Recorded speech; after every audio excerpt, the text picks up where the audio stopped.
ഈശോയുടെ തിരുഹൃദയത്തിനും അമ്മ മാതാവിനും 1000 നന്ദി. എൻ്റെ പേര് വിനീത റോബർട്ട്, സ്ഥലം തൃശ്ശൂർ. ഞാൻ ആദ്യമായിട്ട് ഉടമ്പടി എടുക്കാൻ വന്നത് 2022 നവംബർ 7-ാം തീയതിയാണ്. അതിനു മുൻപ് എനിക്ക് കൃപാസന മാതാവിൽ ഒരു വിശ്വാസം ഉണ്ടായിരുന്നില്ല. ഞാൻ നന്നായി പ്രാർത്ഥിക്കുകയും വിശുദ്ധ കുർബാനയിലൊക്കെ സംബന്ധിക്കുന്ന ആളായിരുന്നു. അപ്പോൾ എൻ്റെ ഒരു വിചാരം, നമ്മൾ പള്ളിയിൽ പോയി പ്രാർത്ഥിക്കണം, മാതാവിനോട് പ്രാർത്ഥിച്ചാൽ പോരെ, കൃപാസനത്തിൽ വന്ന് പ്രാർത്ഥിക്കേണ്ട ആവശ്യമില്ലല്ലോ എന്നൊക്കെയായിരുന്നു എൻ്റെ ചിന്ത. ആ സമയങ്ങളിൽ കിട്ടുന്ന കൃപാസനം പത്രം ഞാൻ നോക്കാറൊന്നും ഉണ്ടായിരുന്നില്ല. അങ്ങനെ ഇരിക്കെ 2022 ഞങ്ങൾക്ക് സാമ്പത്തികമായി ഭയങ്കര തകർച്ച വരികയും കടബാധിതയാൽ ഞങ്ങൾക്ക് ജീവിക്കാൻ പറ്റാത്തൊരു സാഹചര്യം വരികയും ആത്മഹത്യക്ക് ഞങ്ങളുടെ കുടുംബം ഒരുങ്ങി നിൽക്കുന്ന സാഹചര്യത്തിലേക്ക് വരികയും ചെയ്തു. അപ്പോൾ കൃപാസനത്തിലേക്ക് ഒന്ന് പോവാം എന്ന് കരുതി ഞാനും എൻ്റെ ജീവിത പങ്കാളിയും കൂടി ഇങ്ങോട്ട് വന്ന് ഞങ്ങളിവിടെ പ്രാർത്ഥിക്കുമ്പോൾ ജോസഫ് അച്ഛൻ പറയുന്നുണ്ടായിരുന്നു, എങ്ങനെയെങ്കിലും സാധിക്കുന്ന കാര്യങ്ങൾ നിങ്ങൾ ഉടമ്പടി നിയോഗത്തിൽ വെക്കരുത്, മാതാവിനൊരു ടാസ്ക് കൊടുക്കണം എന്നൊക്കെ പറയുന്നുണ്ടായിരുന്നു. അപ്പോൾ ഞാനും കരുതി, ഈ മാതാവിന് എന്തെങ്കിലും ശക്തിയുണ്ടോ എന്ന് എനിക്കും പരീക്ഷിച്ചറിയണം. അങ്ങനെ ആ സാമ്പത്തിക തകർച്ച, കടബാധിത നിൽക്കുന്ന സാഹചര്യത്തിൽ പുതിയൊരു ഭവനത്തെപ്പറ്റി ചിന്തിക്കുക പോലും ഞങ്ങൾക്ക് പറ്റുന്ന ഒരു സാഹചര്യമല്ലായിരുന്നു. അപ്പോൾ ഞാൻ മാതാവിന് ഒരു പണി കൊടുക്കാമെന്ന് കരുതി ആദ്യത്തെ നിയോഗം എനിക്കൊരു പുതിയ ഭവനം വേണം എന്ന് ഞാൻ വെച്ചു. അപ്പോൾ ഞങ്ങൾക്ക് ആധാരം ഞങ്ങളുടെ കയ്യിലില്ല. 12 വർഷമായിട്ട് കുറിക്കമ്പനിയിലായിരുന്നു. ആ സമയത്ത് 5.5 ലക്ഷം രൂപ അടച്ചാലാണ് ആധാരം തിരിച്ചു കിട്ടുള്ളൂ. പുറത്ത് കടബാധിതയും ഞങ്ങൾക്ക് ഉണ്ടായിരുന്നു. എനിക്കും എൻ്റെ ജീവിത പങ്കാളിക്കും ജോലിയില്ലാതെ ഞങ്ങൾക്ക് ജീവിക്കാൻ പറ്റാത്ത സാഹചര്യത്തിലാണ് ഞാൻ ഇങ്ങനെ ഒരു നിയോഗം വെച്ചത്. ഉടമ്പടി എടുത്തു. എന്നും വിശുദ്ധ കുർബാനയിൽ പങ്കെടുക്കും, ബൈബിൾ വായിക്കും. ഞങ്ങൾ ഉടമ്പടി കാര്യങ്ങൾ പൂർണ്ണമായിട്ടും പാലിച്ചു പോന്നുകൊണ്ടിരുന്നു. അങ്ങനെ ഇരിക്കെ എനിക്ക് ഡെങ്കിപ്പനി വരികയും ഡെങ്കിപ്പനി വന്ന് അഡ്മിറ്റ് ആവുകയും ചെയ്തു. ഞങ്ങളുടെ കയ്യിൽ പൈസ ഉണ്ടായിരുന്നില്ല. ഞാൻ ഒരു ദിവസം ആശുപത്രിയിൽ അഡ്മിറ്റായ ദിവസം ഭയങ്കരമായിട്ട് പൈസ ചിലവ് വന്നു. കൃപാസന മാതാവിൻ്റെ പ്രത്യക്ഷീകരണ പ്രാർത്ഥന ചൊല്ലി കഴിഞ്ഞ് ഞാൻ നോക്കുമ്പോൾ എൻ്റെ അക്കൗണ്ടിൽ പൈസ വരാണ് ചെയ്യുന്നത്. എൻ്റെ കൂട്ടുകാരി പൈസ ഇട്ട് എൻ്റെ ചികിത്സയ്ക്കുള്ള എല്ലാ കാര്യങ്ങളും മാതാവ് ഒരുക്കി തന്നു. അങ്ങനെ അഡ്മിറ്റായി ഞങ്ങൾ ഡിസ്ചാർജ് ചെയ്ത് പോന്നു. 2 ദിവസം കഴിഞ്ഞപ്പോൾ പെട്ടെന്ന് എൻ്റെ ഇടതുവശത്തെ തലഭാഗത്ത് തലവേദന വരികയും എൻ്റെ ഈ ഒരു ഭാഗത്തേക്ക് കോടി പോവുകയും ചെയ്തു.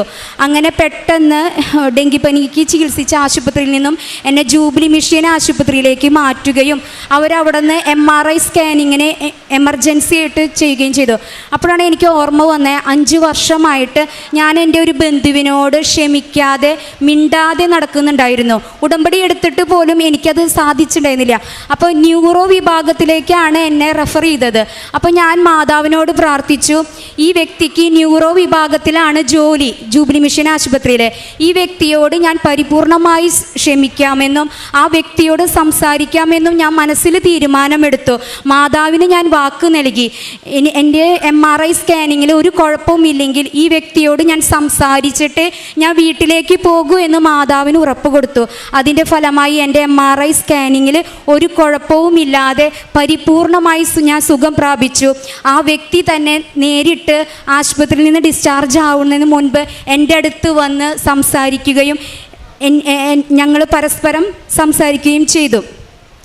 പിന്നെ 2024 ഓഗസ്റ്റ് 25-ാം തീയതി 12 വർഷമായിട്ട് കുറിക്കമ്പനിയിൽ ഇരുന്ന ആധാരത്തിന് 2 കേസുകളായിട്ട് ജപ്തി കടലാസ് വന്നു. ആദ്യത്തെ ഇത് 1.25 ലക്ഷം സെപ്റ്റംബർ 8-ാം തീയതിക്കുള്ളിൽ അടച്ചില്ലെങ്കിൽ ജപ്തി നേരിടുമെന്ന് പറഞ്ഞിട്ടാണ് നോട്ടീസ് വന്നത്.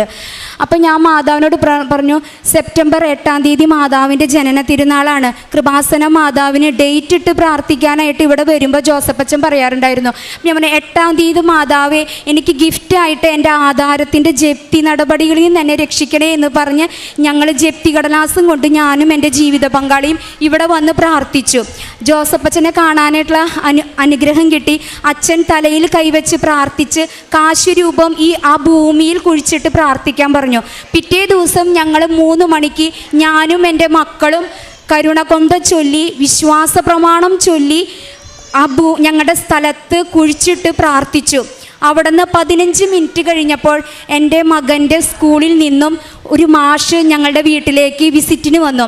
ആ മാഷ് ചോദിച്ചു, വിശേഷങ്ങളൊക്കെ ചോദിച്ചറിഞ്ഞിട്ട് ചോദിച്ചു, ഇവിടെ എന്തെങ്കിലും പ്രശ്നമുണ്ടോ എന്ന് ചോദിച്ചു. അപ്പം ഞാൻ പറഞ്ഞു, ഞാൻ ഉടനെ തന്നെ ഈ ജപ്തി നോട്ടീസ് എടുത്തു കൊടുത്തു. അപ്പം സാറ് പറഞ്ഞു, എന്നും ഞങ്ങൾക്ക് ചെയ്യാൻ പറ്റില്ല, എങ്കിലും എന്തെങ്കിലും ചെയ്യാൻ പറ്റുമോ എന്ന് നോക്കട്ടെ എന്ന് പറഞ്ഞു.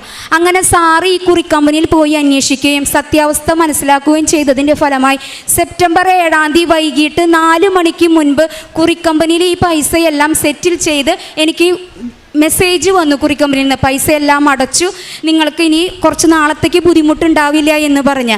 എങ്കിലും ഞാൻ മാതാവിനോട് പറഞ്ഞു, മാതാവേ, എനിക്ക് ഇനിയും ബാധ്യത 5 ലക്ഷത്തിൻ്റെ നിൽക്കണുണ്ട്, എനിക്ക് ഒരു ഭവനം പണിത് തരണം മാതാവേ എന്ന് ഞാൻ പറഞ്ഞു പ്രാർത്ഥിച്ചിരുന്നു. അങ്ങനെ ഇരിക്കെ ഡിസംബർ 25 ഞങ്ങളുടെ പള്ളിയിൽ വിളിച്ചു പറഞ്ഞു, പുതിയതായി ഭവനം ആഗ്രഹിക്കുന്നവർ അപേക്ഷ വയ്ക്കാനായിട്ട്. അങ്ങനെ ഞാൻ അപ്പം 5-6 നിബന്ധനകളുണ്ട്. ആധാരത്തിന്മേൽ ബാധ്യത പാടില്ല.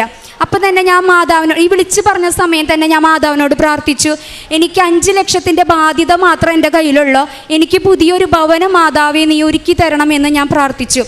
അപ്പം ജനുവരി 10 അപേക്ഷ കൊടുക്കണം. അപ്പം ഞാൻ മാതാവേ, എനിക്ക് 9 ഒരു വഴി തുറന്ന് തന്നാൽ ഞാൻ 10 അപേക്ഷ കൊടുക്കാം. അങ്ങനെ ഇരിക്കെ 9 എൻ്റെ മേമ വിളിച്ചിട്ട് ചോദിച്ചു, നീ അപേക്ഷ കൊടുക്കുന്നുണ്ടോ എന്ന് ചോദിച്ചു. അപ്പം ഞാൻ പറഞ്ഞു, ഇല്ല, 5 ലക്ഷം രൂപ എവിടെ നിന്ന് കിട്ടാനാ, ഞാൻ കൊടുക്കുന്നില്ല എന്ന് പറഞ്ഞു.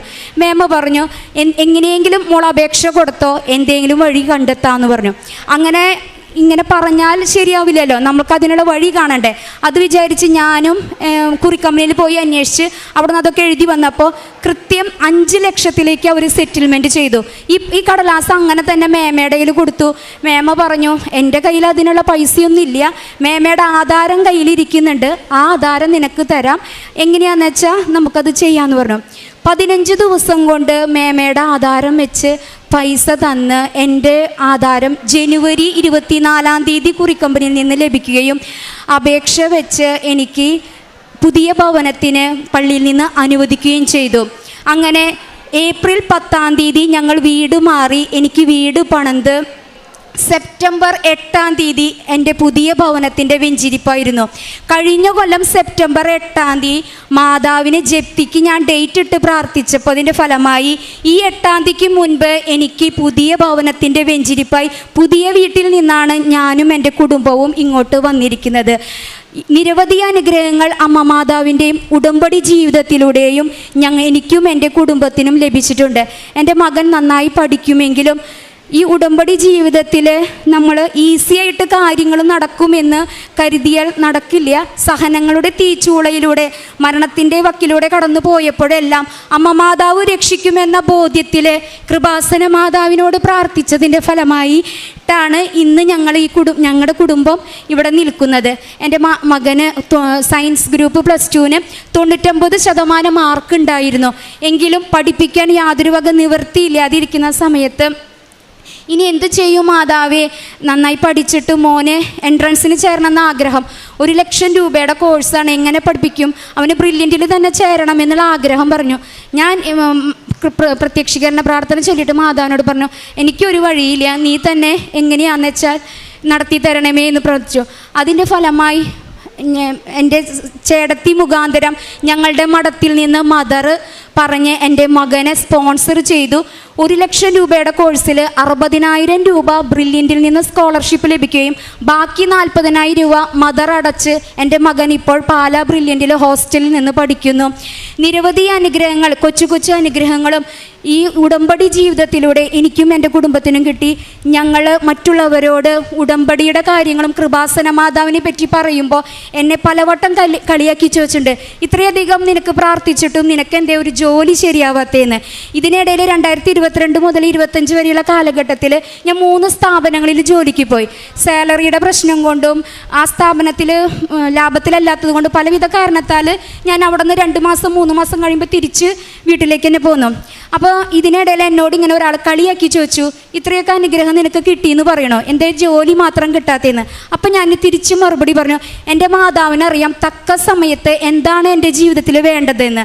അതിൻ്റെ ഫലമായി ജൂൺ 16 യാതൊരുവിധ ക്വാളിഫിക്കേഷനും ഇല്ലാതിരുന്നിട്ടും ദുബായ് കമ്പനിയുടെ ജോലി ഓൺലൈനായിട്ട് വർക്ക് ഫ്രം ഹോമായിട്ട് നല്ലൊരു സാലറിയോടെ ഞാൻ വീട്ടിലിരുന്ന് ജോലി ചെയ്യുന്നു. 3 മാസമായി ശമ്പളം പറ്റി. ഇത്രയധികം അനുഗ്രഹങ്ങൾ നൽകിയ കൃപാസന മാതാവിനും ഈശോയുടെ തിരുഹൃദയത്തിനും 1000 നന്ദി പറയുന്നു. കൃപാസനം പത്രം വിതരണം ചെയ്യാറുണ്ട്. ഞങ്ങൾക്ക് സാമ്പത്തികമായിട്ട് സഹായിക്കാൻ പറ്റിയില്ലെങ്കിലും ഞങ്ങളുടെ കുടുംബ സമ്മേളന യൂണിറ്റിൽ ഞാൻ പറഞ്ഞിട്ട് ഓരോ വ്യക്തികളോടും പൊതിച്ചോറ് വാങ്ങിച്ച് ഞാനും എൻ്റെ ചേച്ചിയും തൃശ്ശൂർ ശക്തൻ മാർക്കറ്റിൻ്റെ ഭാഗത്ത് ഇരിക്കുന്ന അനാഥർക്ക് കൊണ്ടുപോയി കൊടുക്കാറുണ്ട്. പിന്നെ രോഗികളെ സന്ദർശിച്ച് പ്രാർത്ഥിക്കാറുണ്ട്. മരണം സംഭവിച്ച വീടുകളിൽ ഞങ്ങൾ പോയി പ്രാർത്ഥിക്കും. പിന്നെ പള്ളികളിലെ എല്ലാ സഹായങ്ങൾക്കും ഞങ്ങൾ സേവനം ചെയ്യാറുണ്ട്. ഇതൊക്കെയാണ് കാരുണ്യ പ്രവർത്തികൾ. എല്ലാ അനുഗ്രഹങ്ങൾക്കും അമ്മ മാതാവിനും ഈശോയുടെ തിരുഹൃദയത്തിനും 1000 നന്ദി പറയുന്നു. 45:2-3 തിരുവചനങ്ങൾ. ഞാൻ നിനക്ക് മുൻപേ പോയി മലകൾ നിരപ്പാക്കുകയും പിച്ചള മാതൃകൾ തകർക്കുകയും ഇരുമ്പോടാമ്പലുകൾ ഒടിക്കുകയും ചെയ്യും. നിന്നെ പേരുചൊല്ലി വിളിക്കുന്ന ഇസ്രായേലിൻ്റെ കർത്താവായ ദൈവം ഞാനാണെന്ന് നീ അറിയേണ്ടതിന് അന്ധകാരത്തിലെ നിധികളും രഹസ്യധനശേഖരവും ഞാൻ നിനക്ക് തരും. വിനീത റോബർട്ട് എന്ന ഈ സഹോദരി തൻ്റെ ഉടമ്പടി ജീവിതത്തിൽ ലഭിച്ച വലിയ അനുഗ്രഹങ്ങളെ അമ്മയുടെ തിരുനടയിൽ സാക്ഷ്യപ്പെടുത്തുകയാണ്. ഉടമ്പടി ജീവിതത്തിൽ നമുക്ക് ലഭിക്കുന്ന ഒരു ഉറപ്പാണ് മാതാവിൻ്റെ സന്ദേശവും ദൂതന്മാരുടെ ഇടപെടലുകളും. അമ്മ മാതാവ് ചില നേരങ്ങളിൽ വാക്കുകളിലൂടെ, സംസാരത്തിലൂടെ, വ്യക്തികളിലൂടെ, സാഹചര്യങ്ങളിലൂടെ ചില സന്ദേശങ്ങൾ നമുക്ക് കൈമാറിക്കൊണ്ടിരിക്കും. ആ സന്ദേശങ്ങൾ ഓരോന്നും നമ്മുടെ നിയോഗം അത് ഫലമണിയുന്നതിന് സഹായിക്കുന്ന സന്ദേശങ്ങളായിരിക്കും. ഇവിടെ നമ്മൾ കാണുന്നത് ദൂതന്മാരുടെ ഇടപെടലുകളാണ്. ആദ്യത്തേത് വന്നത് സ്കൂളിൽ നിന്നാണ്. വീട്ടിൽ കാര്യം തിരക്കി വരുന്നു. കാര്യം തിരക്കുമ്പോൾ വീടിൻ്റെ ക്ലേശകരമായ സാഹചര്യം കാണുന്നു, ജപ്തിയുടെ അവസ്ഥ കാണുന്നു. ആ സ്കൂളിലുള്ളവർ തന്നെ ആ ബാങ്കുമായി ഇടപെട്ട് അവിടെ പോയി കാര്യങ്ങൾ തിരക്കി കാര്യം മനസ്സിലാക്കിയിട്ട് വീട് പോലും അറിയാതെ ആ ജപ്തി നടപടിയുടെ വിഷയങ്ങൾ പരിഹരിച്ചു കൊടുത്ത് കുറച്ച് പണമടച്ച് കുടുംബത്തെ നിവർന്നു നിൽക്കുവാനായിട്ട് മുന്നോട്ട് പോകുവാനായിട്ട് സഹായിക്കുന്നു. ഇത് ആദ്യത്തെ ദൂതൻ്റെ ഇടപെടലാണ്. കാരണം അമ്മയിൽ ആശ്രയിക്കുന്നവരെ അമ്മ കൈവിടില്ല. ഇല്ലായ്മകളിൽ മകനോട് പറഞ്ഞ് മകന് ആളുകളെ ഇണക്കിത്തന്ന് ജീവിതത്തെ സെറ്റ് ചെയ്ത് തരും. സഹോദരി, ഈ ജീവിതം അല്പം പോലും പതറാതെ മുന്നോട്ട് പോകുമ്പോൾ അവസാനം സൂചിപ്പിച്ചു വെച്ചു, ഒരു ദുബായ് കമ്പനി വീട്ടിലിരുന്ന് തന്നെ ജോലി ചെയ്യുവാൻ പറ്റുന്ന വിധത്തിൽ ജോലി ക്രമീകരിച്ചു കൊടുത്ത് 3 മാസത്തെ ശമ്പളം കൈപ്പറ്റാൻ സാധിച്ചുവെന്ന സെപ്റ്റംബർ 8-ാം തീയതി ഭവനത്തിൻ്റെ നിർമ്മാണം പൂർത്തീകരിച്ചെടുക്കുവാൻ സാധിച്ചുവെന്ന ഇതോരോന്നും മകളി എൽത്താരയിൽ പറയുമ്പോൾ ഉടമ്പടിയോടൊപ്പമുള്ള യാത്രയ്ക്ക് അമ്മ മാതാവ് കൂടെ നിന്ന് ജീവിതത്തിൻ്റെ വിഷയങ്ങളെ സെറ്റ് ചെയ്യുന്നത് നമ്മളെ ഓർമ്മിപ്പിക്കുകയാണ്.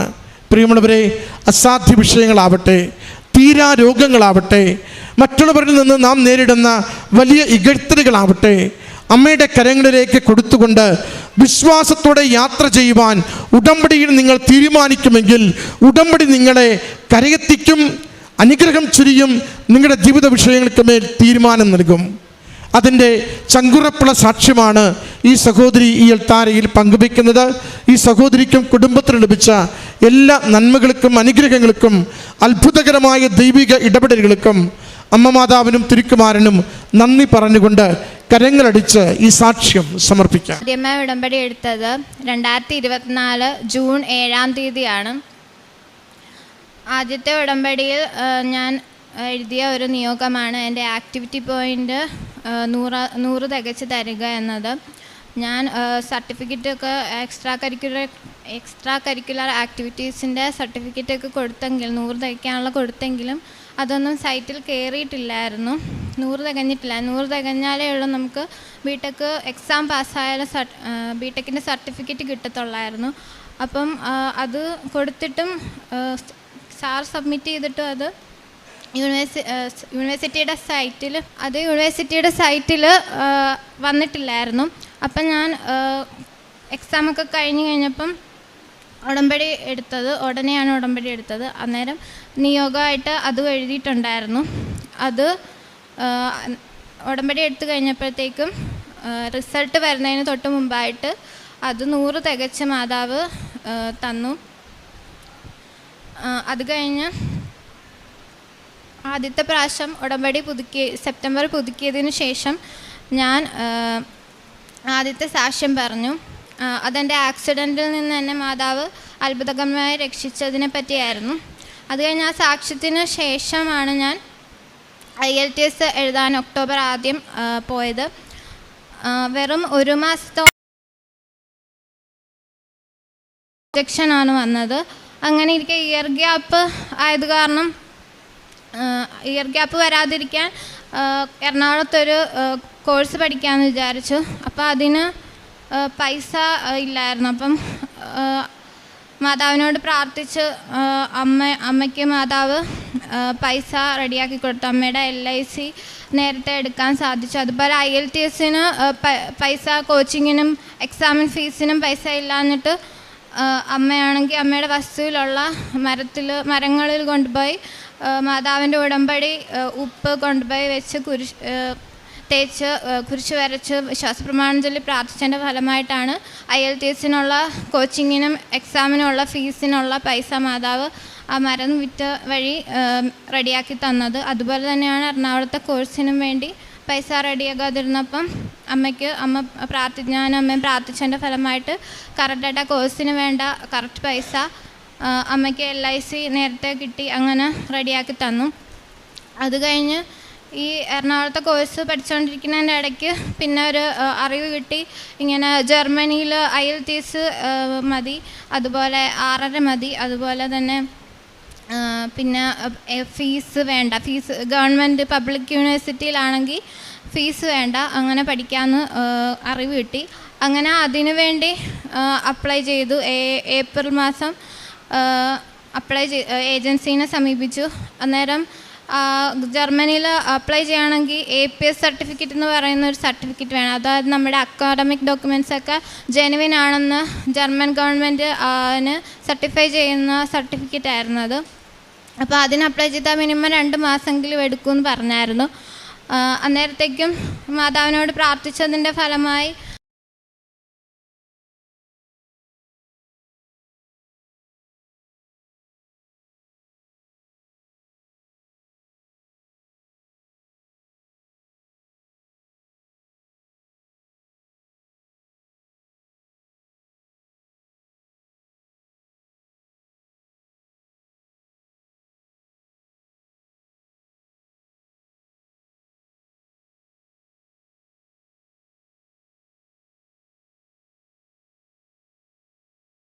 അവർക്കൊക്കെ 80 കൂടുതൽ ശതമാനം മാർക്ക് ഉണ്ടായിട്ട് പോലും പബ്ലിക് യൂണിവേഴ്സിറ്റിയിലൊക്കെ അവർ വിചാരിച്ച കോഴ്സൊന്നും കിട്ടിയില്ല. പബ്ലിക് യൂണിവേഴ്സിറ്റി കിട്ടാതെ ഇരിക്കുകയൊക്കെ ചെയ്തു. അപ്പോൾ എന്നോട് പറഞ്ഞ പ്രൈവറ്റ് നോക്കിയാൽ മതി. പക്ഷേ എനിക്ക് പ്രൈവറ്റിൽ പോകാനുള്ള പൈസ ഇല്ലായിരുന്നു. അപ്പോൾ പബ്ലിക് യൂണിവേഴ്സിറ്റി കിട്ടിയാൽ മാത്രമേ എനിക്ക് പോകാൻ പറ്റുള്ളായിരുന്നു. അന്നേരം ഞാൻ പ്രാർത്ഥിച്ചതിൻ്റെ ഫലമായി കുറേ നാൾ പ്രാർത്ഥിച്ചിട്ടും ഒന്നും ഉത്തരവില്ലായിരുന്നു. കോഴ്സും കഴിഞ്ഞു, എറണാകുളത്തെ കോഴ്സും കഴിഞ്ഞു, എന്നിട്ട് അതിൽ നിന്നും ജോലിയൊന്നും കിട്ടുന്നില്ലായിരുന്നു. അത് കഴിഞ്ഞപ്പം ജൂലൈ മാസം ഞാൻ ഭയങ്കരമായിട്ട് പ്രതീക്ഷ പോയി. ജൂലൈയിലെ ആദ്യത്തെ ഉടമ്പടി ധ്യാനത്തിൽ ഉപവാസം എടുത്ത് കരഞ്ഞ് പ്രാർത്ഥിച്ചതിൻ്റെ ഫലമായിട്ട് ആരാധനാമധ്യേ മാതാവ് കരയുന്നതായിട്ട് കണ്ടു. അത് കഴിഞ്ഞ് അതിൻ്റെ പിറ്റേ ആഴ്ച തന്നെ ഞാൻ വെക്കാത്ത യൂണിവേഴ്സിറ്റി, അത് ഏജൻസി നമ്മൾ പറയാതെ തന്നെ കുറേ യൂണിവേഴ്സിറ്റി വെക്കും. അപ്പോൾ അതിക്കൂട്ടിലൊരു യൂണിവേഴ്സിറ്റിയിൽ നിന്ന്, പബ്ലിക് യൂണിവേഴ്സിറ്റിയിൽ നിന്ന് തന്നെ എനിക്ക് ഞാൻ ഉദ്ദേശിച്ചതും ഞാൻ എറണാകുളത്ത് പഠിച്ചതുമായ കോഴ്സിൻ്റെയും കൂടി മിക്സായിട്ടുള്ള കോഴ്സിന് എനിക്ക് പബ്ലിക് യൂണിവേഴ്സിറ്റിയിൽ നിന്ന് തന്നെ എനിക്ക് അഡ്മിഷൻ ഓഫർ ലെറ്റർ വന്നു. എന്നിട്ട് പിന്നെ അതിൻ്റെ പിറ്റേ ആഴ്ച തന്നെ ബ്ലോക്ക്ഡ് അക്കൗണ്ടിന് വേണ്ട പൈസ റെഡിയാക്കാനായിട്ട് അമ്മയും ഡാഡിയും കൂടി സഹകരിച്ചു. അങ്ങനെ ജൂലൈ 24-ന് വിസ അപ്ലൈ ചെയ്തു. പക്ഷേ വെയിറ്റിംഗ് ലിസ്റ്റ് കുറേ നീണ്ടതായിരുന്നു. 1 മാസമായിട്ടും വെയിറ്റിംഗ് ലിസ്റ്റ് മാറുന്നില്ലായിരുന്നു. അങ്ങനെ പിന്നെ ഞാൻ മാതാവിനോട് പ്രാർത്ഥിച്ചു, ഈ ഒക്ടോബർ ഇൻടേക്കിൽ തന്നെ പോകണമെങ്കിൽ എനിക്ക് ഓഗസ്റ്റ് 31-ന് മുമ്പ് വെയിറ്റിംഗ് ലിസ്റ്റെങ്കിലും തരണമെന്ന് പ്രാർത്ഥിച്ചു. പക്ഷെ ഓഗസ്റ്റ് 31 ഒന്നും മാറിയില്ല. പക്ഷെ അന്ന് രാത്രി ഓഗസ്റ്റ് 31-ന് രാത്രി ഞാൻ സ്വപ്നം കണ്ടു. ഞാൻ എൻ്റെ പള്ളിയിലെ അൾത്താരയിലേക്ക് കുർബാന സ്വീകരിക്കാവുന്ന പോലെ പോയപ്പം അവിടെ ചെന്നപ്പോൾ കുർബാന തരുന്ന അച്ഛന് പകരം കൃപാസന മാതാവായിരുന്നു നിന്നത്. മാതാവ് സന്തോഷത്തോടെ എന്നോട് എന്തോ പറഞ്ഞു, പക്ഷെ എനിക്കതൊന്നും കേട്ടില്ല, എനിക്കതൊന്നും കേൾക്കാൻ പറ്റുന്നില്ലായിരുന്നു. അത് കഴിഞ്ഞ് ആ ആഴ്ച തിരുവോണത്തിൻ്റെ അന്ന് എനിക്കെന്തോ മെയിൽ വന്നു, പക്ഷേ വിസാനെ സംബന്ധിച്ച്. പക്ഷേ അതെനിക്ക് തുറന്നു നോക്കാൻ പറ്റില്ല, അത് ഏജൻസിക്ക് തുറന്നു നോക്കാൻ പറ്റുള്ളായിരുന്നു. അത് കഴിഞ്ഞ് അന്ന് ഏജൻസി അവധിയായ കാരണം അന്ന് തുറന്നു നോക്കാൻ പറ്റിയില്ല. എന്നിട്ട് തിങ്കളാഴ്ച മാതാവിൻ്റെ ബർത്ത്ഡേ ആയിരുന്നു. മാതാവിൻ്റെ ബർത്ത്ഡേയുടെ അന്ന് അത് ഏജൻസി തുറന്നു നോക്കിയപ്പോൾ അത് വെയിറ്റിംഗ് ലിസ്റ്റ് മാറിയെന്നായിരുന്നു. എന്നിട്ട് പിന്നെ അത് അന്നാണ് എന്നിട്ട് സബ്മിറ്റ് ആയത് വിസയുടെ ആപ്ലിക്കേഷൻ. അത് കഴിഞ്ഞ് ആ ആഴ്ച തന്നെ വെള്ളിയാഴ്ച എനിക്ക് അപ്പോയിൻമെൻറ്റ് വിസ ഇൻ്റർവ്യൂവിനുള്ള ഡേറ്റ് എടുക്കാൻ 15-ാം തീയതി തന്നെ എനിക്ക് വിസ ഇൻ്റർവ്യൂവിന് ഡേറ്റ് കിട്ടി, അപ്പോയിൻമെൻറ്റ് കിട്ടി. 15-ാം തീയതി വിസ ഇൻ്റർവ്യൂ കഴിഞ്ഞാൽ മാത്രമേ ഉള്ളൂ ഒക്ടോബർ ഇൻടേക്കിലേക്ക് വരാവുള്ളൂ എന്നാണ് യൂണിവേഴ്സിറ്റിയിൽ നിന്ന് അറിയിപ്പ് കിട്ടിയിട്ടുണ്ടായിരുന്നു. കൃത്യം 15-ാം തീയതി തന്നെ മാതാവ് എനിക്ക് അപ്പോയിൻമെൻറ്റിനുള്ള ഡേറ്റ് തന്നു. അത് കഴിഞ്ഞ് 8 മുതൽ 10 ദിവസം ആകും വിസ കിട്ടാനെന്നാണ്, കയ്യിൽ കിട്ടാൻ, വിസ അടിച്ച് പാസ്പോർട്ട് കിട്ടാനെന്നാണ് പറഞ്ഞിരുന്നത്. എനിക്ക് കൃത്യം 9-ാം ദിവസം എനിക്ക് ഒക്ടോബർ 24-ന് എനിക്ക് പാസ്പോർട്ട് കിട്ടി. ഞാൻ പാസ്പോർട്ട് സബ്മിറ്റ് ചെയ്തപ്പോൾ ഞാനൊരു നേരത്തെ ഒരു 1-2 സാക്ഷ്യത്തിൽ അങ്ങനെ കേട്ടിട്ടുണ്ട്. ഒരു ചേച്ചി വിസയ്ക്ക് പാസ്പോർട്ട് സബ്മിറ്റ് ചെയ്തപ്പോൾ ഉടമ്പടി പത്രത്തിൻ്റെ ഒരു കാണാൻ പറ്റാത്ത തരത്തിൽ മുറിച്ചെടുത്ത് പാസ്പോർട്ടിൻ്റെ ഉള്ളിൽ വെച്ചിട്ടാണ് കൊടുത്തത്. പക്ഷേ അതവർ തിരിച്ച് ആ പേപ്പർ കഷ്ണം അവർക്ക് കണ്ടുപിടിച്ച് തിരിച്ച് കൊടുത്തെന്നാണ് പറഞ്ഞത്.